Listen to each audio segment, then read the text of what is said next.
Bonjour Clémentine Autain, merci d'avoir accepté l'invitation de PJTV, une initiative récente où je m'entretiens avec un certain nombre de personnes dans un vaste nombre de domaines, puisqu'il y a des artistes comme Marina Vladi, il y a des personnalités comme Jacques Attali ou Paul Magnette, l'homme politique belge. Mon plus récent invité, c'est Luc Dardenne, un des deux frères Dardenne, qui fait ce très beau cinéma qui nous emmène dans la réalité vraie. Alors, nous vivons une époque assez extraordinaire, mais d'une certaine manière, toutes les époques sont un peu extraordinaires, surtout quand on se préoccupe, comme vous et moi, de vouloir un peu changer les choses. Alors, vos premiers remarques sur le fait que nous soyons dans une époque très différente des autres ou finalement la même avec les problèmes simplement venant en surface? Alors, je pense quand même que la crise du Covid-19, c'est-à-dire à la fois la crise sanitaire et le confinement, qui est une expérience tout à fait inédite quand même, où la société a eu le sentiment de s'arrêter. C'est pas qu'un sentiment, on a arrêté quand même de produire, on a arrêté beaucoup de choses, on s'est retrouvé enfermé chez soi. Je pense que c'est un choc pour beaucoup de nos concitoyennes et concitoyens, et c'est aussi un miroir qui révèle le fonctionnement de notre société. C'est-à-dire qu'il y a quelque chose qui nous est arrivé de l'ordre d'une immense claque dans la tête, où on s'est rendu compte, par exemple, très concrètement, que l'austérité budgétaire qui s'abat sur nous depuis quand même plusieurs décennies a des conséquences qu'on n'avait peut-être pas vu venir, puisque la fermeture de lits d'hôpitaux nous a mis dans une situation de pénurie qui devient grave pour la survie de populations qui auraient pu être sauvées si nous avions un meilleur système de santé. Mais c'est vrai pour d'autres choses, je pense à la production de médicaments ou de masques, les stocks de masques qui ont été détruits. On se rend compte que l'incapacité de l'État d'anticiper est un problème grave, ou le fait qu'on ait tous nos médicaments qui soient, pas tous, mais certains médicaments carrément plus du tout produits en France, mais produits à l'autre bout du monde, peut nous faire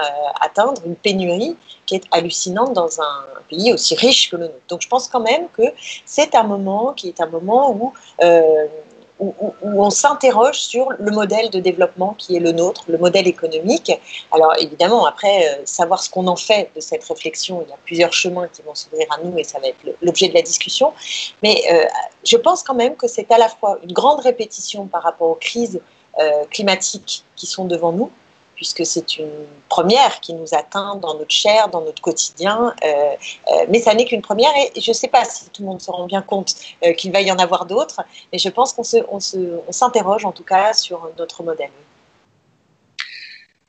La raison pour laquelle je vous ai demandé à vous de me rejoindre dans ce petit entretien, c'est parce que j'ai le sentiment qu'il y a des choses à faire maintenant, et à faire maintenant avant qu'il soit trop tard. Vous avez parlé du réchauffement climatique, et effectivement, c'était un petit peu la représentation qu'on avait d'une grande catastrophe qui menace même l'espèce et la biodiversité, le monde tout entier, le monde vivant tout autour de nous. Et là, on a l'impression qu'au début, on a dû se dire, bon, voilà, il y a des accidents en plus, et maintenant, on a peut-être effectivement le sentiment qu'il y a une grosse catastrophe qui vient à l'horizon et que, comme vous le dites, nos systèmes politiques, qui à une époque peut-être étaient beaucoup mieux équipés pour gérer des situations de crise, parce qu'on savait qu'il y avait des crises, parce qu'on n'avait pas encore cette logique du flux tendu et de la délocalisation, du moins-disant fiscal et pour tout ce qui est du monde du travail, qui fait que c'est au même endroit du monde maintenant qu'on fait tout le moins cher, et donc quand ces gens sont malades, eh bien les premiers en particulier, il se passe plus rien chez nous. Le moment est venu, peut-être, dites-moi, est-ce que le moment est propice pour maintenant véritablement alerter tout le monde sur la nécessité de changer très très rapidement? J'ai le sentiment que le temps presse. Qu'est-ce que vous en pensez? Ah oui, moi j'ai un sentiment d'urgence et d'immense responsabilité, ça c'est clair, dans le moment qui est le nôtre. Alors je l'avais déjà avant la crise du Covid, je pensais qu'on était vraiment dans une espèce de folie à la fois consumériste, de néolibéralisme, de rentabilité à court terme qui nous faisait vraiment aller dans le mur, et de hiérarchie aussi des normes, hein. Parce que ce qui est apparu dans ce moment du Covid, c'est aussi que ceux et surtout celles qui font tenir l'économie de nos vies, c'est-à-dire ce qui est indispensable, tout simplement à la survie, pour nos besoins vitaux, eh bien, ce ne sont pas ceux qui sont les mieux reconnus et les mieux valorisés. Ça, je trouve que c'est quelque chose de très fort dans cette crise. C'est-à-dire que sont apparus les visages des aides-soignantes, des caissières, des livreurs, des agriculteurs, des éboueurs, c'est-à-dire de métiers qui ne sont pas correctement rémunérés dans la société et qui sont des visages invisibles, en fait. Hein. Ce ne sont pas les fameux premiers de cordée promus par le président de la République. Et ça a quand même impacté notre façon de voir le monde. Et puis, en effet, le péril, alors le péril, là, c'est une pandémie, avec tout son paradoxe d'ailleurs, parce que je vois que certains ont des discours d'enfermement, de penser que parce qu'on va fermer les frontières, les solutions vont être trouvées, ce qui est un peu absurde, puisque précisément ce dont on se rend compte avec la pandémie, c'est que la santé des uns a un impact sur la santé des autres. Et que, alors qu'on est confiné, en fait, on est extrêmement reliés. On est reliés. Et quand on le prend du point de vue du réchauffement climatique, c'est l'évidence même. Je veux dire, lutter contre le réchauffement climatique à l'échelle d'une frontière nationale, on est au bord de l'absurde, avec tout le respect que j'ai pour l'absurde comme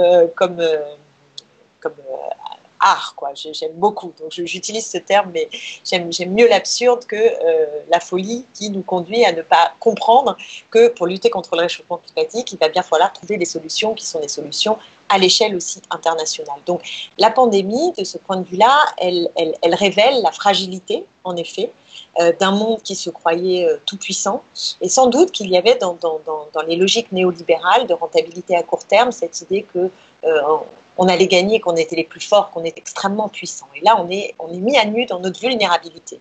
Donc il y a une vulnérabilité qui est liée à la maladie, à la vie, enfin il y a des choses sur lesquelles on n'a pas forcément une prise absolue, mais ce qui est certain, c'est que notre capacité à nous en protéger, à nous soigner, ça dépend de nous. Et la capacité à prévenir le réchauffement climatique et toutes les catastrophes qui sont liées et qui vont être en chaîne, là aussi nous avons une responsabilité. Sauf que dans le modèle de développement actuel, en fait, il n'y a pas d'issue. Et c'est ça qui nous arrive aujourd'hui en pleine figure, c'est qu'on voit que le pouvoir en place, il résonne dans un cadre qui est un cadre totalement fermé.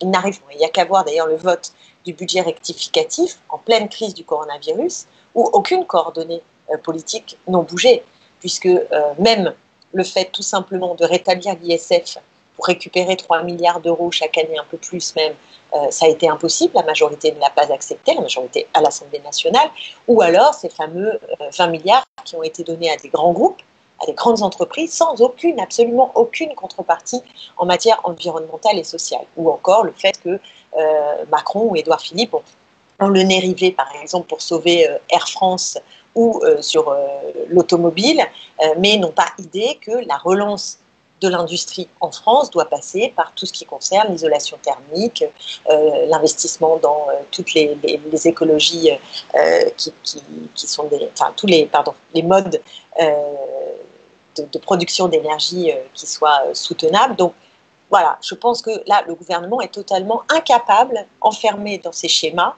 il est totalement incapable en fait de penser la bifurcation nécessaire pour nous protéger et pour faire en sorte que les crises à venir, je pense que maintenant, pour une part, il est trop tard, c'est-à-dire l'idée qu'on pourrait totalement arrêter la catastrophe qui est devant nous, je ne le crois pas, mais il y a quand même différents chemins qui s'offrent à nous, soit continuer d'aller dans le mur avec une écologie de pure communication, soit une bifurcation radicale, franche, soit une troisième voie, et qui, moi, m'inquiète énormément, qui est celle en gros de Trump, mais qui se développe, c'est-à-dire à la fois un climato-scepticisme total, c'est-à-dire mépris pour tous les enjeux environnementaux, et aussi un enfermement dans les frontières nationales, c'est-à-dire au sens où ça va nous amener à des guerres, parce qu'on peut se dire, il va y avoir une crise, mais tout le monde ne va pas la payer, des crises en chaîne, tout le monde ne va pas la payer, et ce qui compte, c'est que nous, on trouve un petit îlot où on laisse mourir tous les autres autour, et nous, on se protège. Et ça,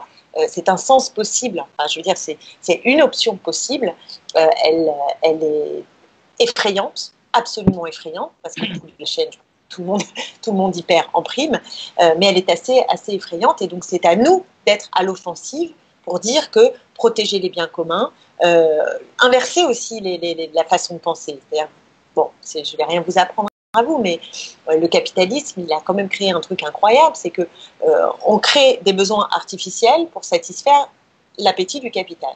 C'est ça qui se passe. Et évidemment, penser en se disant que la production doit correspondre à des besoins réels, c'est quand même une inversion totalement des normes actuelles. Et cette inversion des normes, c'est ça qu'il faut absolument opérer à l'échelle de notre pays et à l'échelle internationale, en protégeant les biens communs, en amenant une réflexion démocratique sur ce dont nous avons besoin vraiment et ce qui est superflu, parce que ça c'est un débat démocratique, d'autant que ce n'est pas la même chose pour vous, pour moi et pour quelqu'un d'autre. Donc il faut un débat démocratique pour savoir ce qui est essentiel et ce qui est superflu, et adosser la production pour répondre à ces besoins-là. Or aujourd'hui, c'est absolument pas ce qui se passe. Aujourd'hui, on a un capitalisme qui est un capitalisme qui a deux leviers, comme le disait très bien André Gortz, que j'apprécie énormément, enfin qui moi me stimule intellectuellement beaucoup. Il dit toujours il y a deux leviers pour le capital de s'accroître. Il y a abaisser les salaires, donc de ce point de vue-là, c'est clair que déréguler les marchés, être toujours dans une logique de concurrence, ça abaisse le niveau, parce qu'on dit si vous ne le faites pas, on va appeler des Roumains ou des Chinois, ils font ça très bien pour moins cher. Donc on abaisse le fameux coût du travail, ce qui est quand même dans le vocabulaire assez exceptionnel de penser qu'il y a un coût du travail. Non, il y a un coût du capital, et le travail produit permet de produire de la richesse. Donc ça, c'est le premier levier, abaisser le niveau des salaires. Et le deuxième, c'est nous faire acheter tout et n'importe quoi, avec une durée de vie des produits toujours plus petite. L'obsolescence programmée dont parlait André Gortz, c'est évidemment une logique qu'on comprend très très bien et qu'on éprouve dans nos vies quotidiennes. Il faut être très concret, je veux dire, on l'a tous éprouvé, on achète des produits qui nous apparaissent plus chers et qui tombent en panne, ou même dans les vêtements, moi j'ai remarqué très souvent les boutons tombent extrêmement vite, donc on voit bien qu'il y a quelque chose, et il n'y a aucun endroit pour les réparer, voire même faire réparer, faire recoudre un bouton, c'est beaucoup plus compliqué, voire plus cher que de racheter un pauvre petit t-shirt fabriqué à l'autre bout du monde pour 3 francs 6 sous. Donc il y a quelque chose qui ne tourne absolument pas rond. De la même manière qu'on a tous observé que si maintenant faire Paris-Nice en avion coûte moins cher que de le faire en train, ou Paris-Marseille, c'est bien qu'il y a quelque chose qui ne convient absolument pas. Parce qu'on privilégie un transport qui est hyper polluant sur des transports qui sont des transports moins polluants, de fait par le prix. Donc l'État, de ce point de vue-là, fait défaut, et je pense qu'il fait défaut vraiment par enfermement dans un cadre idéologique très, très puissant, en fait. Ce que je veux dire, c'est, moi, pour pratiquer la Macronie au quotidien dans l'hémicycle, ce qui me frappe, c'est qu'ils sont convaincus. Ce sont des gens de conviction de ce point de vue-là. Je veux dire, faut pas les mépriser de ce point de vue, me semble-t-il. C'est-à-dire qu'ils croient vraiment qu'il faut libérer les énergies, qu'il faut être dans la compétitivité, qu'il n'y a pas d'autre solution que de s'adapter à ce capitalisme mondialisé, que voilà, faut s'ouvrir au monde, que c'est comme ça, et qu'il faut essayer de corriger ici ou là ce qu'on peut. Ils croient à la méritocratie. Ils croient vraiment qu'on peut faire un capitalisme vert. Je pense qu'ils en sont profondément convaincus. Tout ça est absurde et nous amène à répétition devant le mur. Et c'est vrai que de ce point de vue-là, je reviens à la question précédente, il me semble que la crise du Covid met à nu quand même le bout de la chaîne de leur logique. Ça, je le crois quand même. On imagine maintenant que la nécessité pourrait apparaître d'un nouveau confinement en période de canicule, et on imagine mal ce que ça pourrait donner, si ce n'est multiplier, je ne sais pas, pousser au carré les difficultés qu'on a vues jusqu'ici. Ce qui est en arrière-plan de ce que vous venez de dire, c'est cette logique des coûts, cette mise en avant des moyens. On ne nous parle que de la dette de l'État, on ne parle pas de la concentration abominable de la richesse qui fait que les dettes des États sont ridicules par rapport à la fortune de certaines personnes. On nous dit on n'a plus d'argent, alors qu'il n'y a jamais eu autant d'argent dans le monde, mais il est concentré dans les mêmes mains. Tout ça, la capacité que nous avons à revaloriser les emplois qui sont vraiment importants, tout ça est lié à ce que vous dites, et que vous citez Gortz comme une des premières personnes à avoir vraiment réfléchi là-dessus. C'est le fait qu'on a remplacé entièrement une logique des fins pour les États, qu'on se donne un objectif et puis qu'on essaye d'atteindre cet objectif. Par exemple, un objectif du type des 30 glorieuses, c'est-à-dire l'État-providence, et d'aller vers ça.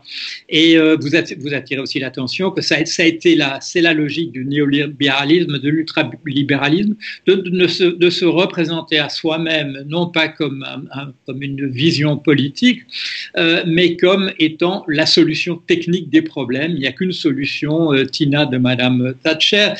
Nous sommes les gens raisonnables et qui comprenons quels sont les problèmes et comment les résoudre. Et en fait, la difficulté pour eux, c'est de ne pas voir que c'est un cadre entièrement idéologique, que de ne pas voir que dire que le travailleur, la travailleuse, c'est un coût par l'entreprise, pour l'entreprise, que c'est une convention comptable purement et simplement, et qu'on pourrait la changer. Dans cette discussion, maintenant, on nous dit ce ne sera pas une récession, ce sera une dépression. Très bien, mais c'est en fonction de nos règles comptables qu'on va définir, qu'on définit le PIB de telle et telle manière, que tout ça est fondé sur une logique marchande et, comme vous le dites, de capitaliste, c'est-à-dire de rente. La difficulté que nous avons, vous et moi, si je peux assimiler vos positions aux miennes, ce qui me semble absolument pas difficile parce qu'elles coïncident absolument, c'est que quand nous voulons obtenir quelque chose, nous avons la possibilité, là aussi, de dire, voilà, les structures étatiques, le système électoral, la structure de l'Europe, tout ça rend en fait les choses absolument impossibles. Mais nous apercevons essentiellement que la difficulté n'est pas tellement dans ces structures-là, qui pourraient d'ailleurs se modifier, mais dans le fait que nous élisons des gens de droite, des conservateurs, et que c'est ces gens-là qui, étant aux manettes, bien sûr, continuent de pousser les choses dans cette direction-là. Et on ne voit pas se dégager une grande majorité de gauche en ce moment. C'était hier ou avant-hier un article sur la dérive, malheureusement, d'une personne considérée comme un des grands intellectuels français, Onfray, qui se rallie à l'extrême droite. Et nous avons de plus en plus des intellectuels visibles qui sont d'extrême droite ou qui se rallient à l'extrême droite d'une manière ou d'une autre. Et de l'autre côté, une absence de personnes comme Castoriadis, comme Gorz, comme ces penseurs, comme Marcuse à l'échelle internationale, Wallerstein, tout ça semble avoir entièrement disparu. Nous paraissons absolument incapables de mobiliser pour le monde meilleur, qu'il faudra absolument réaliser maintenant, d'autant qu'on voit que les grandes déclarations, les grandes pétitions avec 2000 personnes qui signent, 3000 scientifiques, ne font aucune différence. Ça produit simplement les déclarations du MEDEF, les déclarations de l'Institut Montaigne qui disent en deux mots, on ne vous entend même pas, on ne vous regarde même pas, ce que vous dites n'a aucune importance. Qu'en pensez-vous ?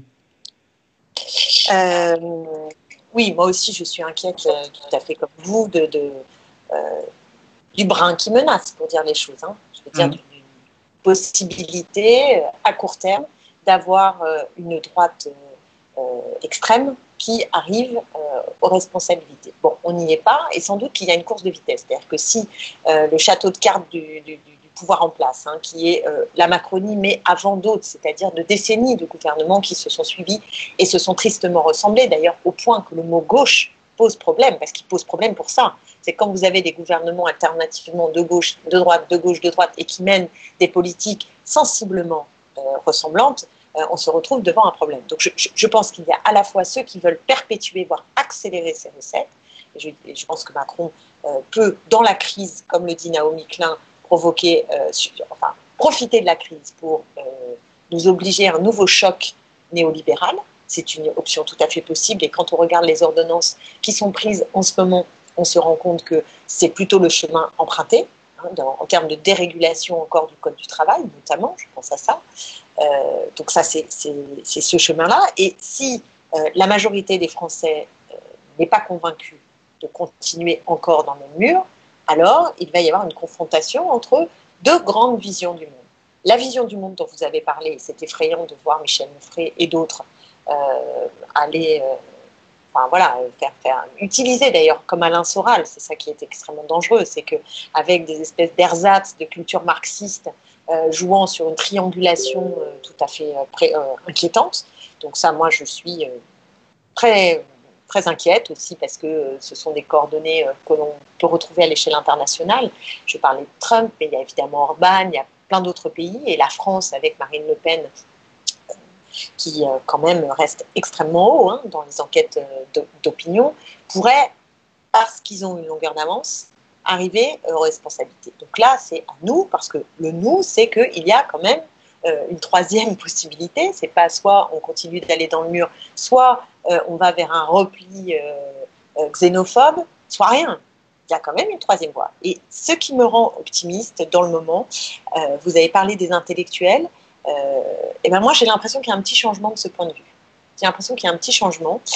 C'est pas qu'il y ait eu un foisonnement très, comment dire, contradictoire, productif, du débat d'idées en fait, dans tout ce qui est je dirais la pensée critique. Voilà, on va faire simple.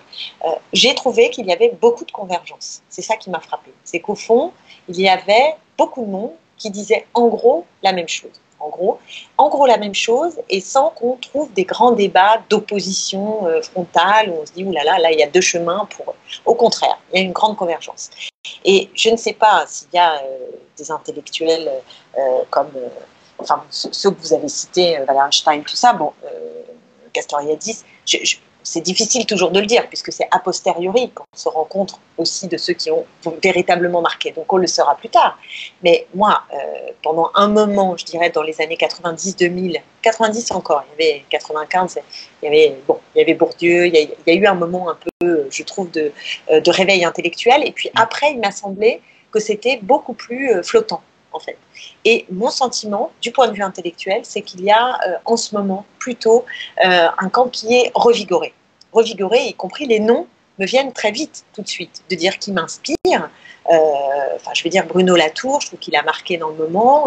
Pierre Charbonnier fait un livre quand même très complexe, très dense, et qui se vend considérablement pour ce type d'ouvrage, qui marque les esprits. Dominique Méda, qui est très présente aussi et qui avance des idées qui me paraissent tout à fait utiles et intéressantes. Razmik Kecheyan, Barbara Stigler.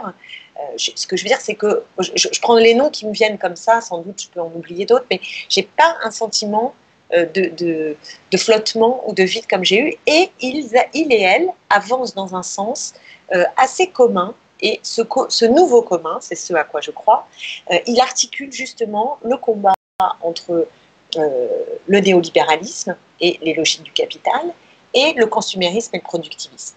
Et je pense que c'est vraiment à la croisée du meilleur de la culture du mouvement ouvrier et de l'apport de l'écologie politique que se trouve le nouveau tout qui peut fédérer dans le pays et qui peut, à mon sens, être majoritaire et vraiment disputer l'alternative, enfin c'est la possibilité non seulement de prendre la place évidemment du pouvoir actuel, mais de déjouer le piège de l'extrême droite qui monte. Voilà.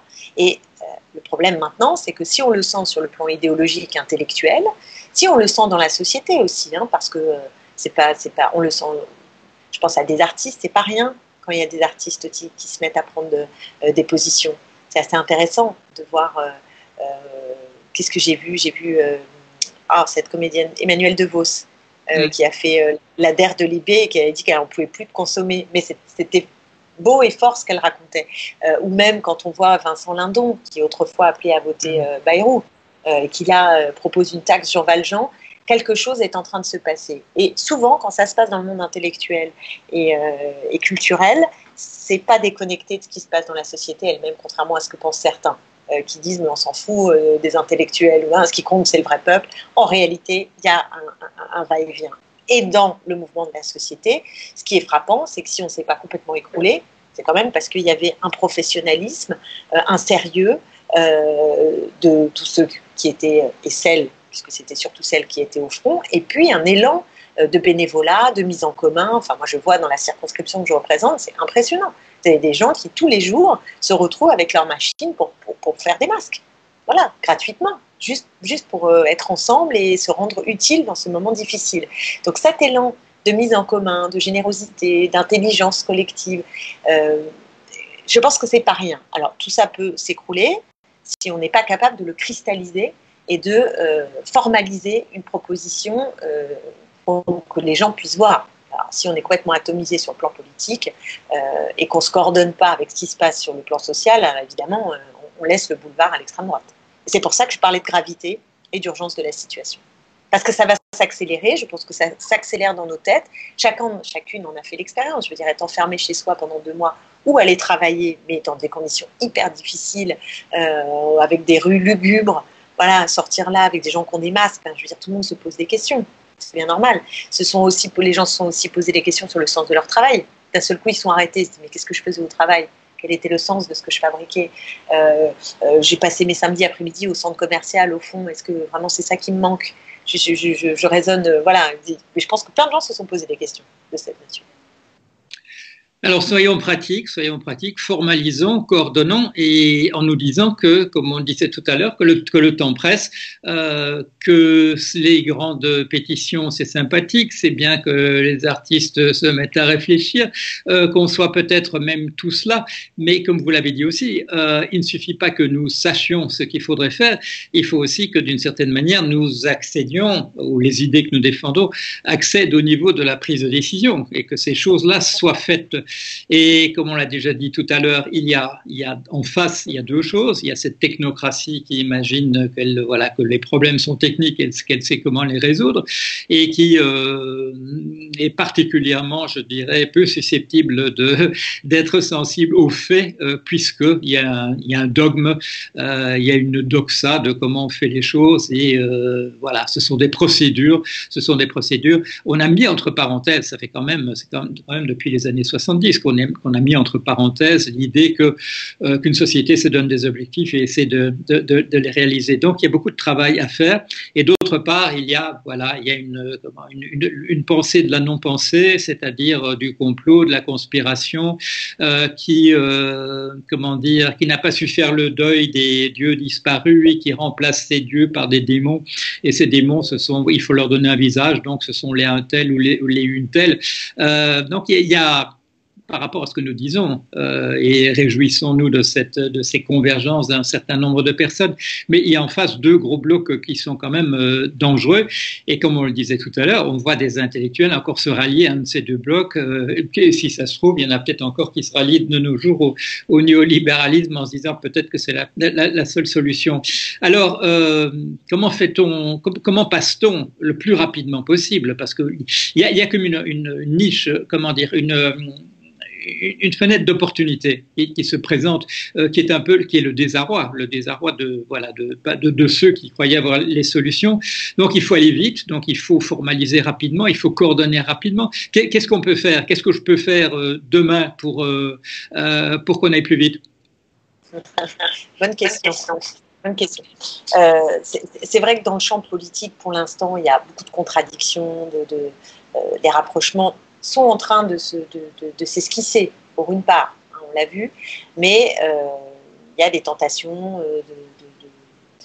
de domination d'abord des uns sur les autres, ou des tentations de penser que, puisque la période est trouble, tel homme ou femme providentiel à lui seul ou à elle seule va réussir à capter tout ça, alors que ce dont nous avons besoin, c'est de fédérer dans le pays. Ça, c'est clair. Et pour fédérer dans le pays, il faut qu'il y ait des rassemblements inédits, mais sur des bases qui soient des bases aussi assez fortes en termes de transformation. Parce qu'il ne s'agit pas de refaire la gauche plurielle d'hier, avec un simple cartel électoral animé par l'urgence. Donc on se rassemble, on fait bloc, et puis au fond, on ne sait pas très bien sur quoi on fait bloc, et on pourrait se retrouver au pouvoir en n'ayant absolument pas tous correctement digérer les expériences passées et avec un cap qui soit suffisamment clair et efficace. Donc tout ça, c'est pas facile à manier. Donc moi, ce que je crois, c'est que d'abord, il faut mener ce travail patient de passerelle, comme disait Angela Davis.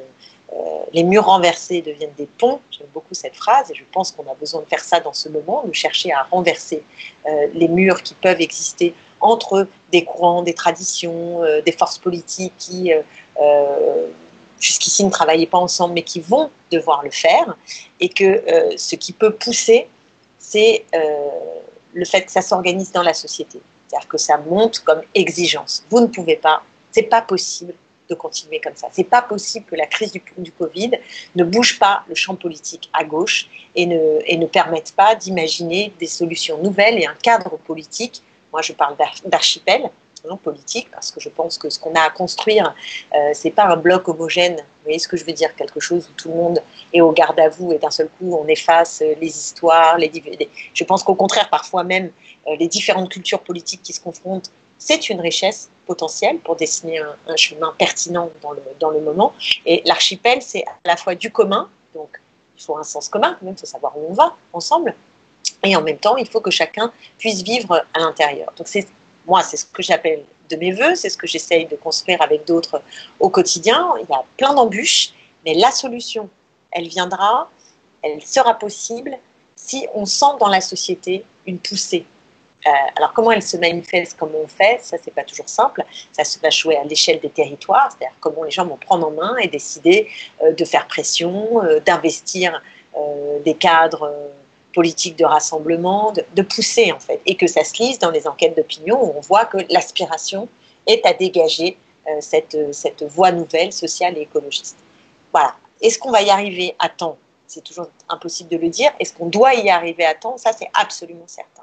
Donc, c'est ce qui donne l'énergie de le faire. Et je pense qu'on peut aussi s'appuyer sur les expériences concrètes qui existent aujourd'hui, pendant la crise du Covid. Il y a des choses qui se sont mises en place et c'est pas sûr qu'elles s'arrêtent, en fait. Je reprends le cas de ces femmes qui étaient en train de coudre. Est-ce qu'elles vont gentiment rentrer à la maison et ne pas continuer à se voir et se dire qu'est-ce qu'on peut faire d'autre? C'est pas sûr. Donc, j'ai espoir que ça se formalise et que ça pousse par rapport aux difficultés qu'on rencontre à l'échelle nationale. Voilà, ça pousse. Il faut que ça pousse. Il y a dans les questions à résoudre, je dirais, au niveau de la vie quotidienne, du court ou du moyen terme, il y a des préoccupations qui sont d'ordre différent. On a parlé de justice sociale déjà, on a parlé de l'environnement, on n'a pas parlé c'est une question qui vous passionne et sur laquelle vous vous êtes prononcé de manière très claire et vigoureuse, les questions liées au patriarcat et à la violence traditionnelle entre les hommes et les femmes. Et il y a aussi dans nos sociétés, il y a ce dialogue extrêmement difficile et qui est difficile depuis des siècles entre l'islam et le monde chrétien, ou ce qui reste du monde chrétien. Et du côté de l'islam, la déchirure encore au sein même de l'islam, entre chiites et sunnites. On vous a reproché quelquefois, et vous allez comprendre tout de suite ce que je veux dire, que parmi ces préoccupations, disons justice sociale, environnement, rapport entre les cultures et les religions, question de ce qui reste sous forme de patriarcat et ses manifestations encore présentes, il faut parfois décider de priorité ou de dire que telle dimension est plus importante que telle autre. Et là, c'est très difficile. Qu'en pensez-vous? Je pense que justement, on n'arrivera pas à faire le nouveau tout dont je parlais, c'est-à-dire le projet de société qui soit à la hauteur du XXIe siècle, si on n'est pas capable justement de sortir de cette vieille hiérarchie qui est en fait liée à l'histoire du mouvement ouvrier, qui estimait qu'il y avait la lutte des classes et qu'une fois qu'on aurait gagné la lutte des classes, le reste viendrait après. Bon, la vérité, c'est que ça ne va pas marcher comme ça. Qu'il y a des formes d'exploitation et de domination qui ne sont pas réductibles au rapport de classe, même si elles s'entrecroisent, elles s'entremêlent, parce que sexe, classe, race, on voit bien que parfois tout est lié. Hein, les problématiques sont les unes enchaînées aux autres. Donc moi, je crois profondément qu'il faut embrasser tous les rapports de domination et d'oppression sans les hiérarchiser. Il n'est pas question de dire il y a des luttes principales et des luttes secondaires. Ça, je ne le crois pas. Je pense qu'il faut parler de tout ce qui permet à un individu de devenir pleinement libre et émancipé. Et donc, quand on est une femme, si on est une femme caissière, oui, on a un problème sur sa feuille de paie, sur le rapport au patronat d'exploitation de notre corps en caisse. Et on a aussi un problème qu'on est une femme et qu'en rentrant chez soi, on peut être victime de viol, de violences conjugales, qu'on fait plus de tâches domestiques, que souvent on est en temps partiel aussi parce que il y a cette histoire de la domination masculine qui est encore là. Moi, je ne parlerai pas aujourd'hui de patriarcat. Je pense que c'est important aussi d'acter nos victoires. Le mouvement féministe au XXe siècle, c'est une révolution considérable. Et précisément aujourd'hui, nous ne sommes plus dans une société patriarcale. Et ce n'est pas rien d'avoir gagner l'égalité en droit, c'est énorme. et des progrès qui sont des progrès substantiels dans la réalité de nos vies quotidiennes. Et d'ailleurs, je pense que les jeunes générations, si on leur explique qu'aujourd'hui c'est le patriarcat, je ne suis pas sûre qu'elles se sentent comme ça. Alors, hériter, comme vous l'avez dit, hériter du patriarcat, ça c'est l'évidence. Et donc, ce qui reste, moi j'aime bien ce néologisme de Nicole Claude Mathieu, que vous devez connaître, qui est anthropologue, et qui parle de viriarcat. Parce que viriarcat, la racine, c'est le mari, le héros, le soldat. Donc, ce n'est pas le père, ce n'est pas la structure pyramidale avec le père dans la famille, mais par contre, c'est bien la domination masculine qui, aujourd'hui, reste tout à fait prégnante. Donc ça, il faut le prendre en considération. Il faut également prendre en considération le racisme persistant dans nos sociétés. Persistant dans nos sociétés. Et on ne peut pas l'éluder, on ne peut pas dire que... Voilà. Et sans faire non plus, ce qui est absolument dramatique, d'espèce de concurrence pour savoir si on serait du côté des juifs ou du côté des musulmans ou du côté des... Non, moi, je suis du côté de toutes les luttes contre toutes les formes de xénophobie et de racisme. Et là aussi, il n'y a pas de hiérarchie. Je ne vais pas choisir de savoir si je suis d'abord vent debout contre tous les discours de haine contre les musulmans ou si je suis d'abord vent debout contre les actes antisémites que je vois grandir. Non, je suis contre les deux et je me bats dans cette cohérence-là. Voilà. Et alors après, parfois, ça s'entremêle et c'est compliqué. On a des débats qui datent des années 68 là-dessus. Vous connaissez peut-être ce fameux cas qui avait beaucoup animé les féministes, mais pas seulement, où il y avait un étranger, un arabe, je crois, qui avait donc violé une fille et qui était issue de milieu très très populaire. Et donc la question était de savoir si on était du côté de la femme bourgeoise qui avait été victime de viol ou si on était du côté de cette immigrée du monde populaire qui avait violé. Voilà. Des débats pour moi un peu absurdes, un peu fous. Mais en même temps, c'est typiquement dans la hiérarchie dont vous parliez, un peu ce qui peut ressentir. Eh bien, moi, je pense qu'on peut à la fois être évidemment du côté de la femme bourgeoise qui a été victime de viol et en même temps essayer de comprendre les mécanismes qui peuvent, mais en même temps, là, il ne faut pas non plus essentialiser les choses, comme on l'a fait parfois avec les tournantes, ce mot spécifique sur les viols collectifs dans les banlieues populaires, comme s'il ne restait plus que des viols que dans les banlieues populaires. Il faut aussi faire très attention à cette lecture hyper sociale de formes qui, en fait, traversent les classes. Et c'est vrai, par exemple, du féminisme. Bon, je ne vais pas rentrer dans le détail parce qu'après, il y a aussi des dimensions sociales dans les quartiers populaires qui font qu'on peut avoir une forme de machisme revigoré parce que les garçons se sentent humiliés socialement et investissent aussi cette domination masculine comme lieu de valorisation parce qu'ils se sentent humiliés sur le reste. Donc, quand je dis articuler tout ça, c'est bien comprendre l'ensemble des enjeux qui sont devant nous, mais il me semble que l'heure n'est plus à la hiérarchie. Et surtout, d'ailleurs, la hiérarchie, souvent, elle se matérialise dans des mots. Il y a le social et le sociétal. C'est comme ça. D'ailleurs, l'écologie a longtemps fait partie du sociétal aussi. C'était un peu en dehors. Donc, ça ne va pas du tout. Parce que, en fait, les questions de classe et pas de classe, bien sûr, évidemment, c'est le social, mais de sexe ou de race sont en fait très sociales. Donc, moi, je me bats contre la dichotomie d'un prétendu sociétal, je ne sais pas ce que c'est, qui ne serait donc pas dans le champ social, et qui serait secondaire, et le dur du dur, qui serait les rapports de production et les rapports de classe. Non, je ne crois pas, je pense que les choses s'entremêlent, et que ce qui fait lien, c'est le combat pour l'émancipation contre toutes les formes de domination et d'oppression, et c'est ça pour moi le lien. Et que si on ne trouve pas des formes pour articuler, c'est peut-être la divergence que je peux avoir avec la pensée populiste, telle que peut la développer Chantal Mouffe, par exemple, j'ai eu le débat d'ailleurs avec elle, c'est qu'elle pense que, en fait, il y a les luttes, elles sont chacune dans leur secteur et qu'il ne s'agit pas de résoudre les contradictions. Tant pis, voilà, elles sont là et puis on les capte, le leader les capte et puis elles sont contradictoires et elles sont contradictoires. Moi, je ne crois pas. Je pense que la tâche politique, elle est précisément de les articuler. De les articuler dans une cohérence nouvelle et je pense que c'est possible entre le social et l'écologie, mais aussi entre ce qui est traditionnellement relève du social et traditionnellement du sociétal dans un nouveau tout social qui permet de prendre l'ensemble des dimensions de la réalité de la vie, parce que c'est la réalité de la vie. Je veux dire, quand on est une femme noire caissière, la réalité de notre vie est marquée par différentes formes de la domination. C'est comme ça. Et si on n'en prend qu'une partie, on ne résout pas dans le quotidien de cette femme l'ensemble des problèmes auxquels elle est confrontée pour lui permettre d'être un individu libre. J'insiste sur le mot libre toujours parce que dans mes combats du moment, enfin du moment ça fait un moment, mais dans mes combats, je pense vraiment que les néolibéraux, leur capacité à s'arroger la notion de liberté est un pur scandale et on est assez passif de ce point de vue-là. Je veux dire, la liberté, c'est pas la liberté de consommer le produit B, c'est pas ça la liberté.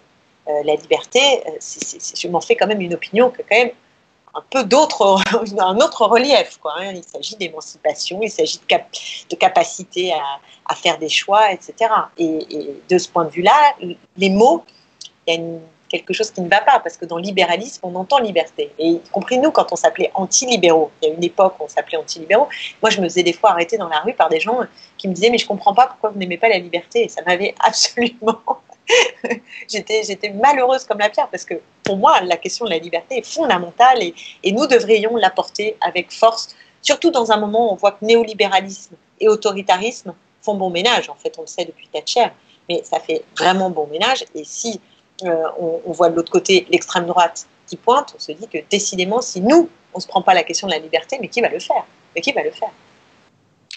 Cette question de liberté, comme vous venez de le dire, en fait, elle se situe dans le cadre que vous avez défini comme celui qui permet de faire des choix ou ne pas faire des choix précisément entre le social et le sociétal. Ce sont les rapports de force et les abus du rapport de force qui font qu'il y a deux types de liberté, effectivement. Il y a la fameuse liberté du renard dans le poulailler qui est celle du néolibéralisme, et puis il y a la liberté de la biche au fond des bois, et c'est à celle-là que nous sommes attachés. Ces deux types de liberté. Mais c'est la même liberté, mais simplement dans un cadre de rapport de force équilibré ou déséquilibré. Et quand je parle de la biche, je pense évidemment à cette biodiversité que nous sommes en train de détruire simplement parce que nous n'arrivons pas à résoudre le problème de l'abus, l'abus du rapport de force. Pour ce qui est des moyens, il y a deux choses, il y a deux questions qui me viennent. La première, c'est que quand on arrive à unir une gauche, disons, prenons un exemple ancien, l'Internationale des travailleurs. Mais nous l'avons vu, cette Internationale des travailleurs, elle explose parce qu'il y a d'un côté deux camps. Il y en a un qui va se définir, il va s'appeler autant anti-autoritaire, et l'autre, ce sera le camp marxiste. Et l'histoire entre ces deux parties de la gauche, qui sont d'accord sur les principes, qui sont d'accord sur les mêmes idéaux de la générosité, mais qui préféreront des méthodes autoritaires ou des méthodes qui ne sont pas autoritaires, voire même anti-autoritaires, ça a rendu les choses pratiquement impossibles, si bien que les exemples de coopération véritable entre ces deux courants, ils se comptent sur les doigts d'une main. Il y a des contre-exemples abominables comme la guerre d'Espagne, où ces deux camps-là n'étaient pas simplement séparés, mais se sont entre-déchirés d'une manière cruelle et atroce. Il y a deux gouvernements sous M. Mitterrand. Sinon, cette union, elle est extrêmement difficile. C'est à peine réalisé où que ce soit dans le monde. Qu'est-ce qui nous fait penser qu'on pourrait, exorciser ce vieux démon de l'incapacité de la gauche de se réconcilier? Parce que je pense qu'on est en train d'entrer dans une nouvelle séquence au long cours, en fait. C'est-à-dire qu'il y a une page qui se tourne. C'est pas que le Covid, hein. C'est à la fois l'échec des expériences de type soviétique, l'impasse de la social-démocratie partout en Europe, l'émergence de nouvelles problématiques, et là je les pointe très précisément, l'écologie, le féminisme, les combats post-coloniaux antiracistes, et aussi la critique de l'appareil de l'État, parce que des institutions, je pense que c'est quelque chose qui était très fort dans les années 68 et qui a beaucoup germé sur le rapport à la politique. Bon, si on prend tout ça, et qu'on est face à nos destins aujourd'hui qui sont très marqués par les crises climatiques qui nous attendent, cet enjeu majeur, on se dit qu'il y a ce fameux nouveau tout qui doit émerger. Et que ce nouveau tout, est-ce qu'il se réinscrit dans les schémas classiques avec les fameuses de gauche, deux orientations à gauche, on peut jouer sur les mots, qui n'est pas qu'un jeu de mots, qui correspond à cette histoire, cette histoire-là où il y a deux grandes orientations, une orientation qu'on peut dire d'adaptation plus grande, en tout cas d'accompagnement, et une orientation qui est plus radicale, de transformation plus profonde. On peut aussi les voir comme ça. Ce n'est pas tout à fait ce qui était au démarrage de l'histoire, mais c'est à l'usage, en tout cas, on s'est rendu compte qu'il y avait ces deux pôles qui étaient très grands. Maintenant, je pense qu'ils sont percutés aujourd'hui, que tout ça est percuté par un bouleversement de notre façon de penser. Et c'est pourquoi je crois qu'on va avancer vers un nouveau tout, potentiellement vers une nouvelle internationale. En tout cas, moi, je le souhaite. Il faudrait une nouvelle internationale. Et après, comment, si on arrive à avoir ce nouveau tout, comment à l'intérieur vont se dessiner les prochaines lignes de fracture, parce qu'il y en aura, il ne faut pas se raconter d'histoire, très difficile de le dire. Je pense que c'est très difficile de le dire et que dans le moment où on est, c'est plutôt un nouveau tout qui est en train de s'imaginer. Bon, alors c'est parce qu'il y a plus radical ou moins radical. En gros, est-ce qu'on veut une transformation profonde en touchant aux mécanismes de la propriété, du capitalisme, ou est-ce qu'on veut juste essayer d'améliorer un peu la situation? Ça, c'est une première ligne de clivage potentiel. Mais il y en a un deuxième, c'est aussi le rapport au productivisme. Parce qu'à gauche, il reste une partie qui ne voit pas vraiment, n'arrive. Bien sûr, ils disent oui, il faut prendre en considération l'écologie, blablabla, mais quand on rentre dans le dur, on sent une résistance à, au fond, atteindre véritablement le monde, le modèle consumériste et productiviste. Donc ça fait une deuxième ligne aussi, potentielle, un peu de fracture, en tout cas de difficulté. Or, je pense qu'on n'y arrivera que si on arrive bien à s'entendre sur social et écologie. Sinon, on est mort, c'est-à-dire que l'idée qu'il y en a qui vont rassembler les écologistes de tous bords, il y a trop de contradictions, y compris entre les fameux écologistes de tous bords, je le crois. Ceux qui pensent qu'on va rassembler la gauche en se méprenant sur l'ambition écologiste et sa nature profonde de remise en question du consumérisme et du productivisme, ça ne va pas non plus.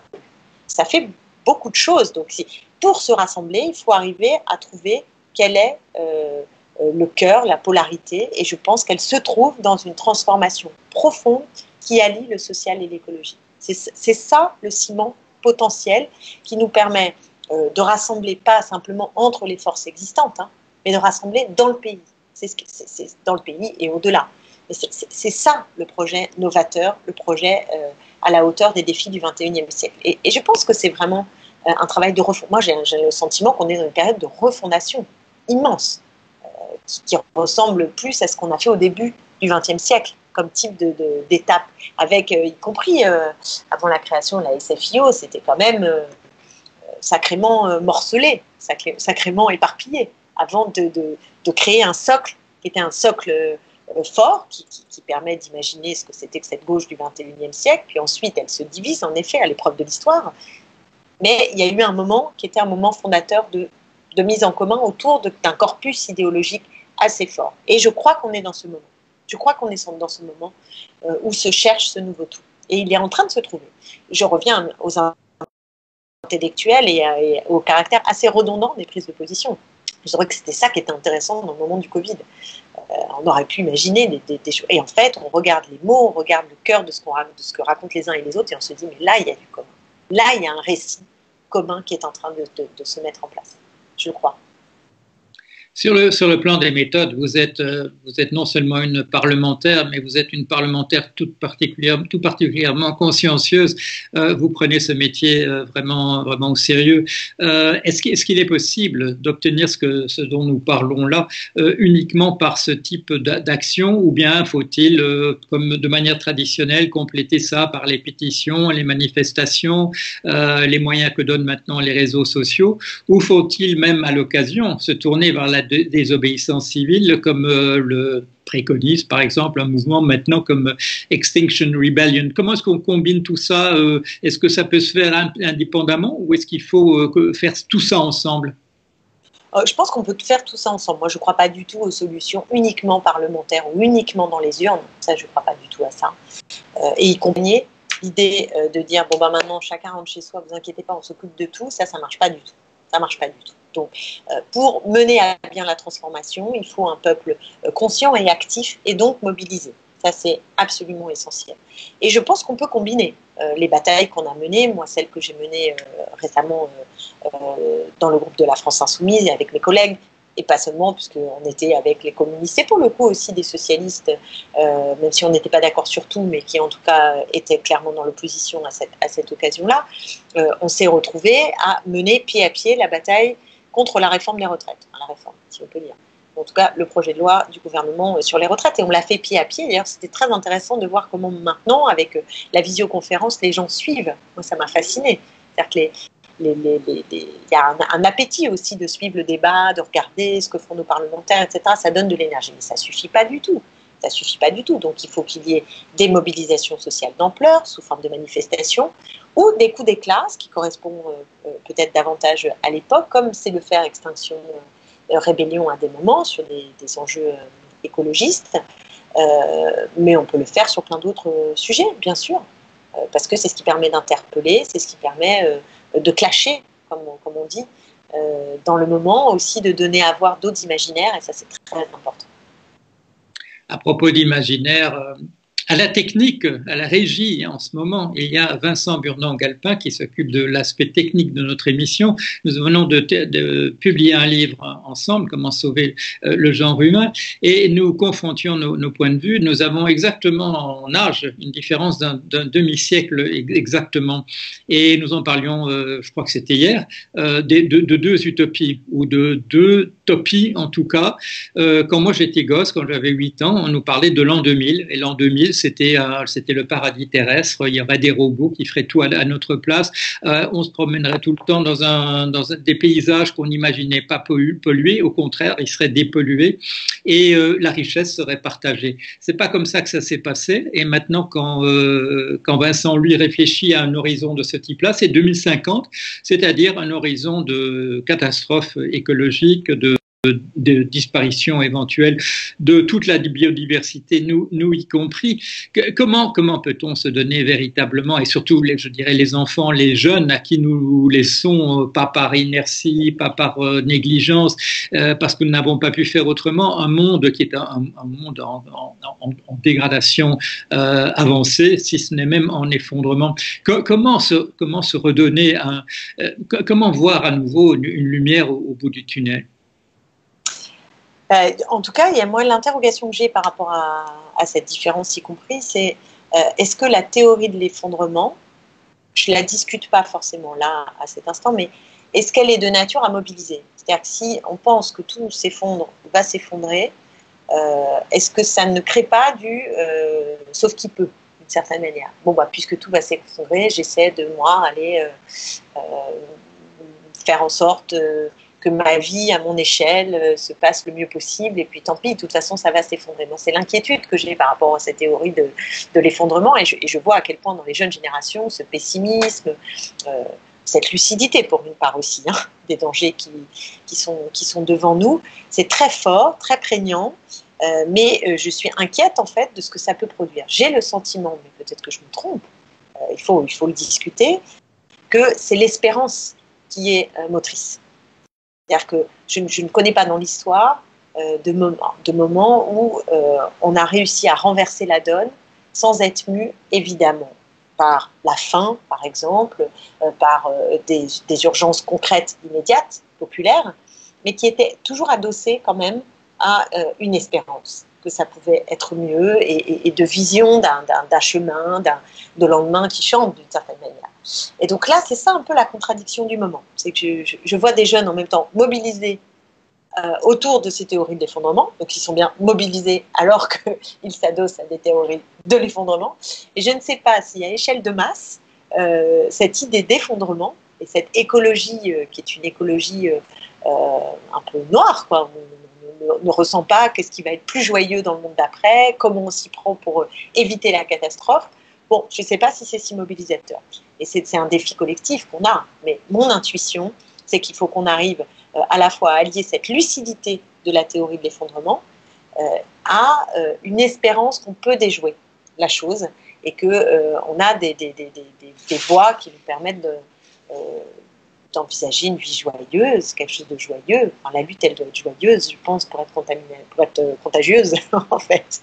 Je crois ça. Je crois pas qu'on arrive à convaincre par un truc sinistre. Je ne crois pas. Et d'ailleurs, je pense que ça a été un des problèmes des écologistes. Quand on dit l'écologie punitive ou l'écologie tout le temps, ah là là, attention, les catastrophes arrivent. Oui, mais est-ce que ça mobilise de se dire, ah ben voilà, la catastrophe arrive, ça y est, on a dépassé encore 1,5 degré, finalement on croit à la catastrophe. Je trouve que ça peut inciter à un repli, à dire on se claque mur, c'est horrible, on va essayer de sauver ses enfants, ce qu'on peut, etc. Et ça, c'est le chacun pour soi et il n'y a pas d'issue dans le chacun pour soi. Les lendemains qui chantent, Les Jours Heureux, qui était le nom du programme du Conseil national de la résistance, une époque d'union nationale, parce il venait une catastrophe, certains s'étaient alignés sur les agents de la catastrophe. Mais nous savons aussi, nous vous vous souvenez sans doute aussi, de M. Kessler, à l'époque où il était numéro 2 du MEDEF, qui nous avait dit les jours heureux, le programme du Conseil national de la résistance, c'est ça qu'il faut arriver à éliminer entièrement. Donc, c'est pas donné d'avance. Il y a des gens qui pensent à des jours heureux juste pour eux et leur famille et leur entourage immédiat, et pas à des jours heureux pour tout le monde. C'est une question qui va se poser dans les jours qui viennent, ou en tout cas dès qu'on parlera de reprise. Il est possible qu'on ne parle pas de reprise pendant un certain temps, mais dès que la question se posera, cet affrontement-là, pour les jours heureux ou contre les jours heureux, va se retrouver au sein de notre société. Alors, j'aime beaucoup la formule les jours heureux. Je trouve ça magnifique, en fait. Après, sur la comparaison avec le CNR, j'ai quelques doutes, en fait, sur la dimension percutante de la comparaison pour deux raisons. La première, c'est que le gouvernement nous dit « nous sommes en guerre depuis le début, nous avons passé, notre temps à lui expliquer que non, nous n'étions pas en guerre ». Donc je trouve que le fait de s'arrimer à un imaginaire de guerre est un curieux contre-pied. Et par ailleurs, le CNR, c'est une expérience tout à fait singulière d'alliance entre des gaullistes et des communistes. Et je ne crois pas que la réponse aujourd'hui soit dans ce type d'alliance avec les héritiers du gaullisme et les héritiers des communistes. Je pense que ce n'est pas ça la solution. Donc j'ai un petit doute. Je vois bien que c'est une idée qui est agitée et qui l'est pour de belles raisons. Une raison fondamentale qui est que ce qu'on a réussi à bâtir dans l'après-guerre grâce au CNR, c'est du solide, c'est du mieux vivre, ça a été du progrès humain. Donc ça, bien sûr, je signe des deux mains, mais je ne sais pas si c'est tout à fait percutant comme imaginaire à charrier dans le moment. Voilà. Je crois que nous arrivons un peu en fin de réflexion. Avec ces petites interviews, ces entretiens sur PJTV, je n'avais pas de but précis au départ. Selon les personnes, le but est différent. Pour les frères Dardenne, je voulais encore comprendre des choses que je n'avais pas peut-être encore vues dans leur cinéma, ce qui a été le cas. Avec vous, j'avais un but précis, je l'ai d'ailleurs indiqué en tout début, c'est un plan d'action. Et je crois que vous me l'avez donné, vous nous l'avez donné. C'est une nouvelle internationale. Alors, je vais vous poser, voilà, pour conclure, quand est-ce que nous la lançons? Bonne question. Je pense qu'il faut la lancer à la fois le plus vite possible, mais la vitesse ne doit pas être supérieure à la capacité à rassembler. C'est-à-dire qu'on peut aller vite et puis ça n'a pas d'audience, ça n'a pas de force. Donc c'est ça qu'il faut arriver. C'est une tension un peu entre l'urgence de la situation et en même temps pas rater le cap qui nous permet de franchir un seuil de visibilité, de force et donc de capacité d'agir. Donc moi, je n'ai pas la solution immédiate, mais la seule chose que je peux dire, c'est qu'à ma modeste échelle, j'ai pris mon bâton de pèlerin et quotidiennement, j'essaye de travailler à cette perspective. Et ce qui m'anime, c'est la refondation d'un nouveau tout social et écologiste. Et je pense que c'est là qu'on a la force d'attraction.